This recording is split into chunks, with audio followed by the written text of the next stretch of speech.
It's good that the coalition is reformed, but the basic problem is we are perceived not to stand for much, and we've really got to take the fight to the government. We've got to be a better and different country, and the leadership of the coalition, whoever those individuals might be, have got to lift Australian spirits and let the people of this great country know that we can be better, and we will be better if we can get a better government. The Australian way of life is under threat like never before. Sectarian violence is rife on our streets. The political class is silencing mainstream Australians under the guise of hate speech. And the media, universities and major civic organisations continue to fan the flames of division. Australia is without leadership and Australians are losing hope. 2026 will be the year that defines the future of our great nation. Are we up to the task? Well, g'day Tony, and hello to all of our viewers and listeners. Great to be back. Today we'll be talking about the reformation of the coalition, the continued rise of One Nation, the fallout from the anti-hate group laws, and foreign policy when it comes to the United States and Iran. Tony, great to be back with you today. Thanks, Dan. Lovely to be here. All right, so we've got another poll. This one out from Newspoll earlier today shows that the One Nation continues to rise, the coalition continues to fall. The Liberals, 15% primary. If you add the Nationals to it, it's 18. One Nation, now up to 27. So One Nation's almost double the Liberal primary. Labor remains on 33, roughly where it was at the election, and the Greens are on 12. Now, there's been the news over the weekend that the Liberal and National parties are back together, back in coalition. But to me, Tony, that doesn't really seem like it's going to make a whole lot of difference to the trajectory of the centre-right politically. What do you reckon? Well, Dan, there's no doubt that there is a lot of frustration on the part of coalition supporters. Frankly, coalition supporters have felt pretty consistently let down for the last decade. The government, which I led into office in 2013, was in many respects a disappointment. Partly it was the revolving door prime ministership, partly it was the fact that it was often seemed a bit Labor light. And I think that for a political party that believes in smaller government and greater freedom, the pandemic was a terribly, terribly dispiriting time. And then, of course, having lost in 2022, we thought we had quite a good chance to come back last year, particularly with the victory over Anthony Albanese's pet policy, The Voice. But then we kind of went to pieces, and in the end, it was a nothing campaign. We didn't campaign for our energy policy. We didn't campaign against Labor's unrealised capital gains tax policy. We didn't keep pointing out that in Australia we'd experienced the worst fall in living standards in the OECD, almost a 10% fall in living standards. So a lot of coalition supporters are very disappointed. And I guess the difficulties since the election have just compounded all of that. It's good that the coalition is reformed, but the basic problem is we are perceived not to stand for much. And this is where, whoever the leader might be, we've really got to take the fight to the government. And that doesn't just mean criticising the government. It means being a clear and strong alternative on energy, on immigration, on the economy, on national pride and national symbols. And I don't think there's any great mystery as to what needs to be done. We've spoken about it many times here, Dan. On energy, yes, good on the coalition for dropping the commitment to net zero, belatedly dropping the commitment that should never have been made to net zero. But we need to say no more coal-fired power stations to close, get gas out of the ground with extreme rapidity, end the subsidies for renewables, because if they really are cheap, they don't need subsidies, and let's end the nuclear ban. On immigration, well, plainly we've got to get numbers right down. I think they need to get back to the level of the Howard years, which was just over 100,000. But to do that, you've got to wean universities and other educational institutions off overseas students. You've got to wean many businesses off short and medium-term overseas workers. You've got to have a much greater stress on Australian values. I frankly think that there needs to be a longer probationary period before people become citizens. We need to be much more careful about issuing visas to people from countries which won't take their citizens back if we need to deport them because they've outstayed their visas or committed crimes or something like that. On the economy, well, plainly, government is just too big. Government spending under Albanese has gone from 24% of GDP to 27% of GDP. That's something like a baked-in $60 billion a year. There's got to be an absolute hard and fast rule that no new government spending happens other than on economic infrastructure and national security without an equal reduction in some other area of government spending. To get the economy growing, we've got to have a bonfire of the regulations. There's got to be a kind of a 1 in, 2 out rule. All new regulations should have a sunset clause. Plainly, there are any number of vital national resource projects that just need to go ahead now without any further investigation, without any further green and Indigenous lawfare. The Narrabri gas field, the Beetaloo gas fields, the North West Shelf extension, all of these just have to happen. The insanity of effectively closing down 2 of our 3 biggest exports because they're fossil fuels, it's just wrong. It's economic self-harm. And on national pride and symbols, please, please, please, we only have one flag.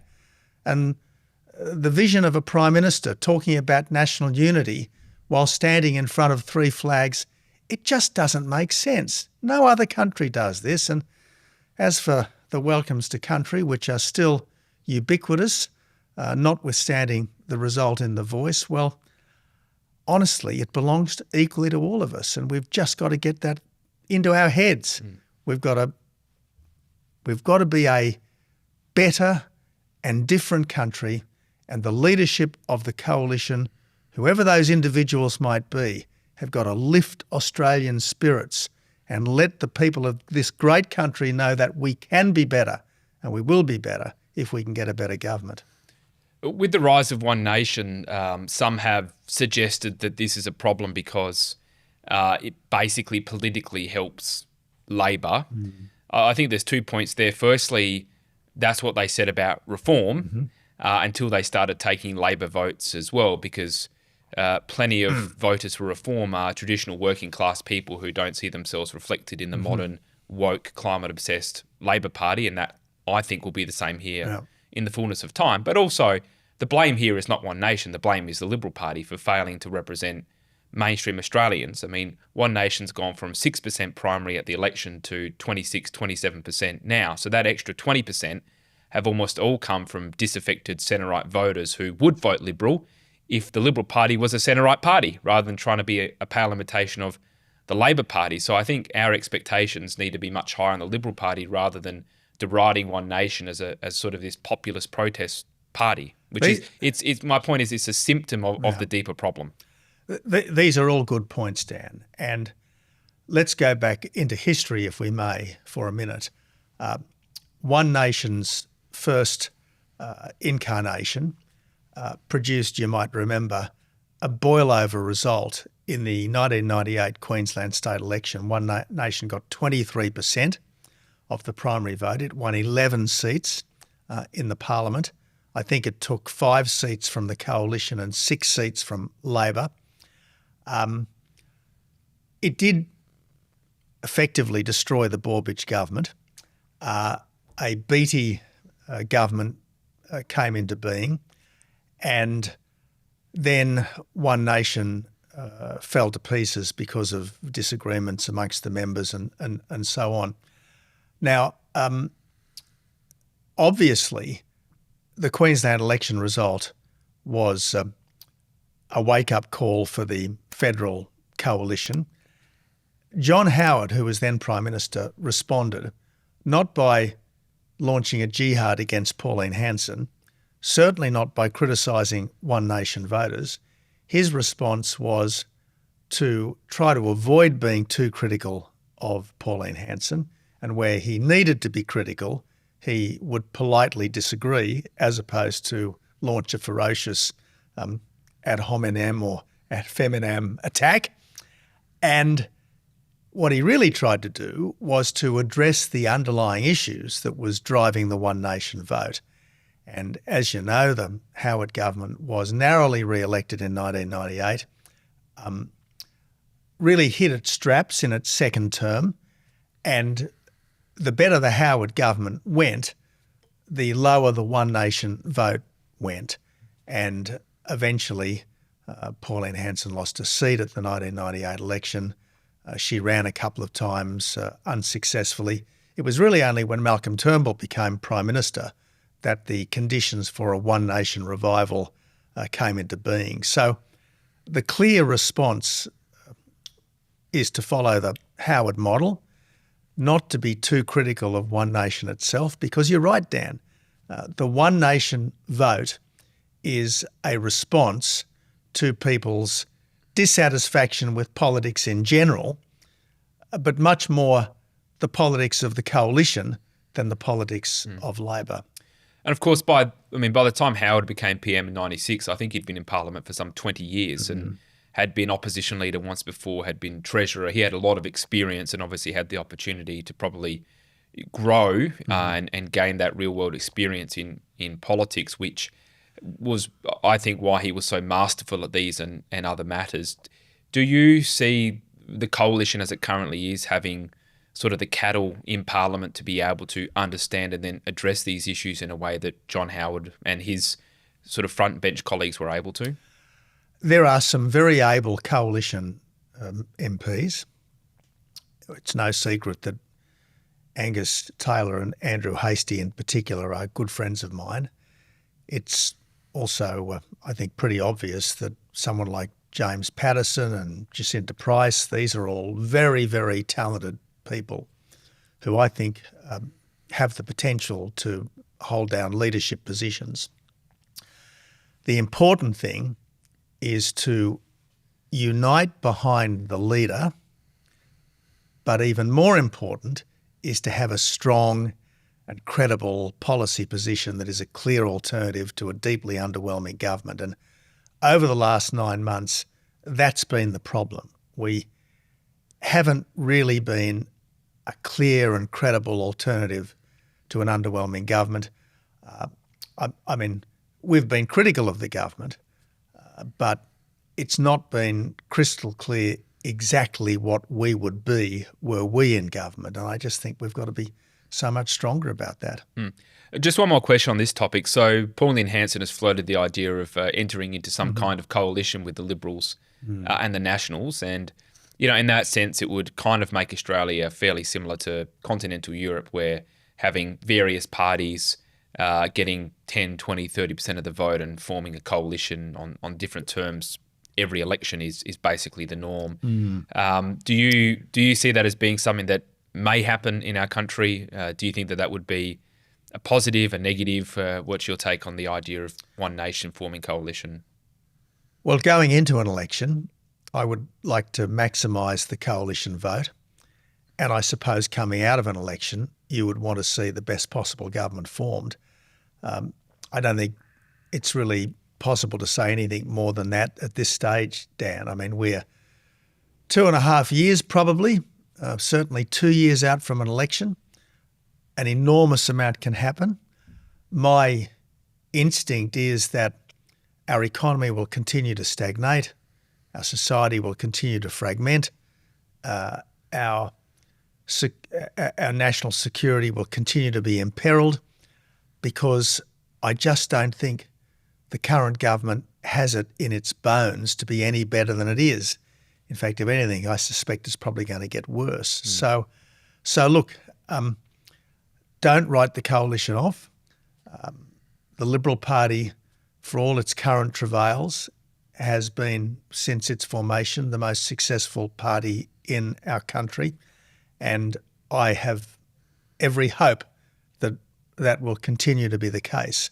So my job as a former leader of the party, as a former Prime Minister, is to give my former colleagues every support, and that's what I intend to do. Hi, thanks for watching. Did you know that 3/4 of you watching this podcast aren't currently subscribed to the IPA's YouTube channel? So do us a favour, hit subscribe and you won't miss any of the action. While you're at it, head to ipa.org.au, follow the prompts to subscribe to the IPA's website, so that way you will find all of our research and analysis. Now back to the chat. So the sort of the, I guess, impetus for this most recent fracturing was the passage of the so-called anti-hate group laws. Now, it could have been anything. This was going to happen. I don't believe that the hate group laws themselves were the particular cause. But just, as we unpack this, I've got some of the legislation here, and we talked about it the other week. But just sticking a little bit to the politics. So you had the Nationals have 4 senators, and 3 of them are on the front bench. Matt Canavan is not on the front bench, being the 4th one. But all 4 of them voted against the laws in the Senate, and the Nats abstained in the lower house, other than 2 LNP members, Colin Boyce and Lou O'Brien, who voted no across the floor. Now, they both indicated they may join One Nation at some point in the future. Now, I just found it bizarre that it was the 3 Nats who voted no, who were in cabinet, were sort of blamed for that decision and said, "Oh, you're going to be in the sin bin for 6 months," which comes across as like very much schoolyard, sit in the corner and look at the wall kind of stuff. But the other point is they did the right thing. This was a bad bill. The Liberals did the wrong thing in supporting it. The Nats did the right thing in either abstaining or voting no. Now, whether they did it on the basis of principle or politics, I don't know, but they got the right answer. Yet somehow it's those 3 individuals that are being blamed for the breakup. Everybody knows this is rubbish. Everybody knows the problem was the Liberals got themselves into this position. They felt they had to support it to get some kind of agreement out of Canberra. So that was the impetus for it. So I'm just interested in your perspective when you were Prime Minister and opposition leader, needing to manage various personalities with different perspectives on things. What was your sort of leadership style to manage these challenging circumstances? Well, as you know, Dan, political parties have a lot of big egos and a lot of differing views, and trying to reconcile it is sometimes quite difficult. While I was the leader, we managed to do it pretty effectively. Probably for me, the most contentious piece of legislation was the same-sex marriage issue, and we resolved that by agreeing to have a plebiscite to let the people decide. So there are different ways of dealing with these things. Sometimes you deal with these things by making a decision, arguing strongly for it, and in a sense just persuading your dissident colleagues that they've got to live with it.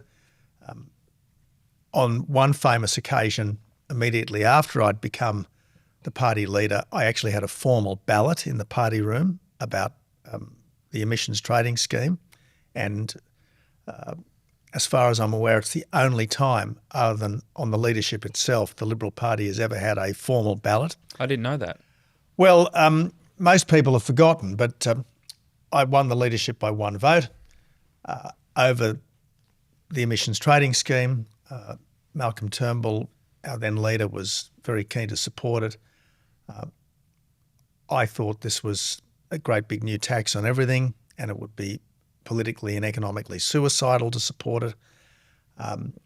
There had been a massive, massive row inside the coalition and between the Liberal Party and the National Party over this, and having won the leadership by a single vote at Kevin Andrews' suggestion, I then put, did we or didn't we support an ETS, to a Liberal Party room vote, and it was roughly 70-90 against supporting an ETS. So either by doing something entirely different and novel, like a plebiscite, by actually having a formal party room vote, which makes the issue, I think, quite crystalline, or just by the ordinary process of persuasion, I managed to keep things more or less under control for my 6 years. I think the difficulty here, Dan, was that some people in the shadow cabinet were very keen to give a grieving Jewish community something anything is better than nothing, so to speak. But others were very concerned, quite rightly, that the existing hate speech laws had been completely ineffective. So what good were more laws going to be, particularly laws that may have had a whole lot of unintended consequences and gone way beyond the kind of Islamist hate speech which we've seen so much of recently.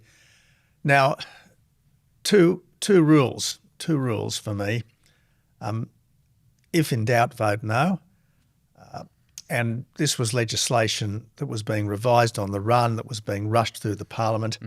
I think it would have been safer to say no than to say yes, without the kind of scrutiny that important and perhaps fraught legislation should get. The other rule, always better to have a fight with the Labor Party than to have a fight amongst yourselves. And given that the National Party plainly didn't like this legislation one little bit, I think it would have been a safer course for the Liberal leadership to have decided, yeah, we're going to go with the Nats rather than with the Labor Party. What's interesting to me is there's been a lot of pushback from the community against these laws. And there's been some in the media who have said, well, you know, free speech is a sort of a minority concern. And to an extent that was true 10 to 15 years ago, but things have changed a lot. People have seen what has happened in the UK. We've got police knocking at the door for a tweet that you've made. They've seen what's happened in continental Europe, where political parties are targeted by security services. And other laws like 18C, while a big problem, were largely targeted towards the journalistic class rather than the person on their own computer or on their own phone. Whereas now we're facing pretty widespread potential censorship by government of people's own ability to communicate online. And yes, it's true that part of the original bill was removed, which was in relation to racial vilification, but the hate group laws which were passed provide very widespread power for the Home Affairs Minister to potentially engage in the kind of political censorship that Australians are worried about. So I think a lot of MPs who have been out there defending the laws or attempting to defend them have been very surprised by the pushback against those laws, which to me suggests that freedom of speech is now a mainstream issue rather than an issue that's sort of confined to the journalistic edges. My problem with the laws, and look, I still haven't read a forensic analysis of these new laws and exactly what changes they involve. My problem with this, the whole operation of these hate speech laws, is that they seem to have been applied against right-wing nut jobs, but not against Islamist anti-Semites. There does seem to have been a double standard at work here. There does seem to have been two-tier policing at work here. I mean, you might remember, Dan, that on October the 9th, the infamous march by that angry mob from the Sydney Town Hall to the Opera House, where they started screaming a whole lot of obscenities against Jewish people. The only person arrested that night was someone carrying a Star of David flag. And since the Bondi massacre, the only person who's been arrested and charged for anti-Semitism was a right-wing person at a Reclaim Australia Day protest. None of the people screaming "Globalise the Intifada," "Death, death to the IDF," "From the river to the sea," none of those people have been arrested and prosecuted. Now, if hate speech is wrong, and I certainly don't want to see it, it's wrong wherever it comes from. It's not only wrong when it's a right-wing hate speaker. Islamist hate speakers are, if anything, even worse, given that it was Islamism that was the motivation for the Bondi massacre, for God's sake. I mean, this is where I think people are right to be very cautious and possibly even anxious about these new laws. But isn't it, I mean, to me, it was kind of like, if the Liberal Party can't get that, then what can it get? I mean, to me, I understand, like, when you're there in Parliament and you've got all the pressure, I get that it's challenging and difficult, but I just think there were so many bad elements to this that it was pretty straightforward that you vote no on this and you have an alternative. Well, I don't disagree with you, Dan. Look, I wasn't in the shadow cabinet. I'm not in the party room.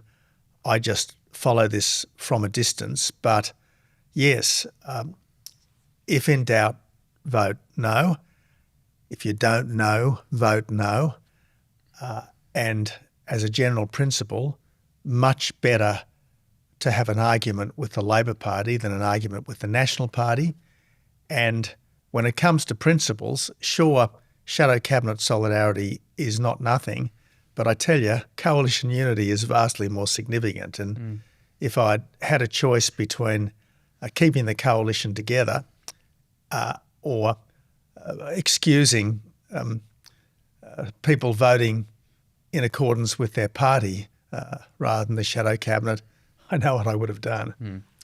All right, well, let's turn to the international front. And one of the fairly important developments over the last couple of weeks has been in relation to the US administration's rhetoric and approach to Iran. We've also seen protests within Iran against its own regime. Now, Trump has put out a statement a couple of days ago basically litigating the arguments against Iran that it cannot have nuclear weapons because it's probably the biggest state sponsor of terrorism.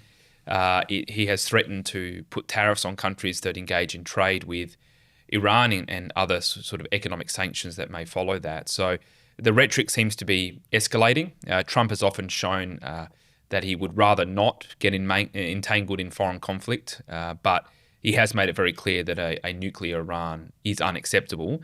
Where do you think this is going to go from here, Tony? Well, I don't know, because in the end it all depends upon a president who can blow hot and cold. But as you say, Dan, he has also been very robust on at least two occasions, first by bombing the Iranian nuclear installations as part of the 12-day war, and second by snatching the narco-terrorist Maduro from Venezuela. He now has assembled a substantial force in the Middle East. I think if you can do something that will advance the general well-being, you should. So I hope that he will strike the military facilities of the Iranian regime, weaken the regime so that the forces of decency inside Iran have more of a chance to bring about a better future for themselves. I mean, it's plain that the Iranian regime, the apocalyptic Islamist regime in Tehran, is an abomination. It's an abomination to its own people. It's an abomination to the wider world. There will be no peace in the Middle East while the Ayatollahs are in charge in Tehran. And if America can reasonably weaken the regime, frankly, it should. I was listening to JD Vance, who was speaking on Megyn Kelly's podcast, and JD was someone who served in the military, including in Iraq. And one of the main criticisms of the MAGA base of Trump, and also those who became disenchanted with the Republican Party, was this tendency to focus on foreign affairs and concerns that this foreign policy adventurism, whilst it may have some justified principles, ends up in this sort of quagmire where people die, money is spent, and no real discernible national security interest is achieved, is the main criticism as to why a lot of people supported Trump when he said no more pointless foreign wars. And JD Vance was saying, well, we don't want to get entangled, but we don't want Iran to have a nuclear weapon, which I think is probably a fair point. But it is, I guess, a risk, isn't it, to Trump as they go into the midterms, that a lot of the Republicans who got him in, who don't want him involved in foreign conflict, will just not even, of course, you've got voluntary voting, so they just won't even turn up to vote, I suspect. Dan, I think that the MAGA people were against unsuccessful wars, not successful ones. I don't see the MAGA people protesting against the US strikes on the Iranian nuclear facilities. I don't see the MAGA people protesting against the removal of the Venezuelan narco-terrorist. The problem in both Afghanistan and Iraq was that they were very, very ambitious campaigns that at heart were supposed to produce liberal, pluralist democracies in what were very traditional societies. And while there was a measure of success eventually, after enormous bloodshed and cost in Iraq, there was a comparative total failure in Afghanistan. So it's not, I think what the public don't like are unsuccessful foreign wars. I don't think they mind successful foreign wars. And if it were possible to mount a surgical strike on the Iranian regime's military facilities,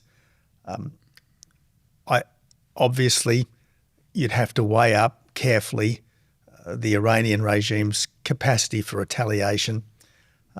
There'd have to be a full risk analysis, but I would be surprised if the Americans weren't capable of mounting such a strike. And as I said, anything that weakens the Iranian regime and gives the decent people of Iran a chance to reclaim their country, I think is worth doing.